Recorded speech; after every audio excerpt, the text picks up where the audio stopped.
Was a competitive swimmer before a hidden heart condition nearly took her life at just 14 years old.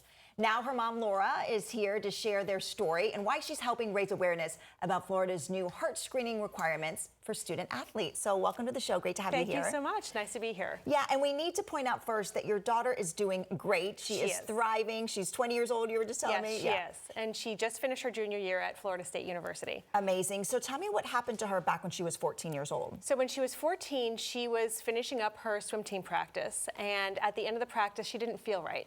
She felt like she couldn't catch her breath. She didn't feel well. So she told her coach, and her coach told her, well, go ahead, cool down, you're great. And she came home. And when she came home, again, she was complaining she couldn't catch her breath. She didn't feel well, and she really wanted to lie down. So she laid down on the couch, and I went over to check on her, and I made her sit up. And when she sat up, she had a really horrible, serious seizure, and fell on the couch and just was out.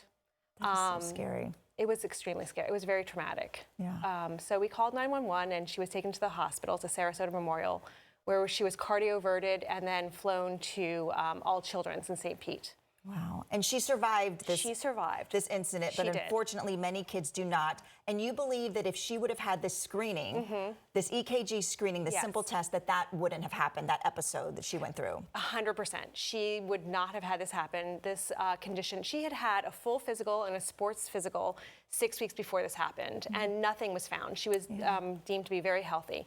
A simple EKG would have found this, and her heart would not have had the damage it has now, and we would have been, spared that traumatic event. Yeah, and so this is an easy test, right? So now it's required for all student athletes in Florida to get this EKG. Explain to me what that is exactly. Is it difficult? Is it an easy process? It's a very easy process.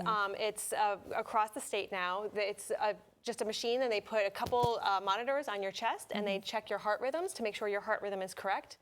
And it takes a minute, maybe. Yeah, and we're looking at some video of the tests being done right now. Yes. And so this is a requirement for this coming year. So this coming year, starting on July 1st, any rising freshman going into high school sports or anyone starting high school sports for the first time is required to have an EKG, which is going to save so many lives. Yeah, and you are helping an organization called Who We Play For. Correct.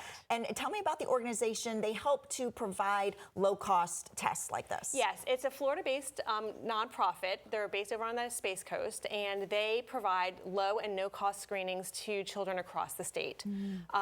There's multiple screenings coming up this week. If you go to whoweplayfor.org and you look up your county, you can find low-cost screenings. And they've been doing this for about over 10 years, and they were instrumental in having this law passed. Yeah, that's amazing. Well, thank you so much for all that you are doing, and we're so glad to hear your daughter Sarah is doing well. She is thriving, and she's fantastic. Yeah, and she couldn't be here because she's probably working right now. Absolutely. She's working, doing her thing. Well, thanks again. Thank you so much. Okay, and now we're going to check in with Allison, who's over in the Weather Center.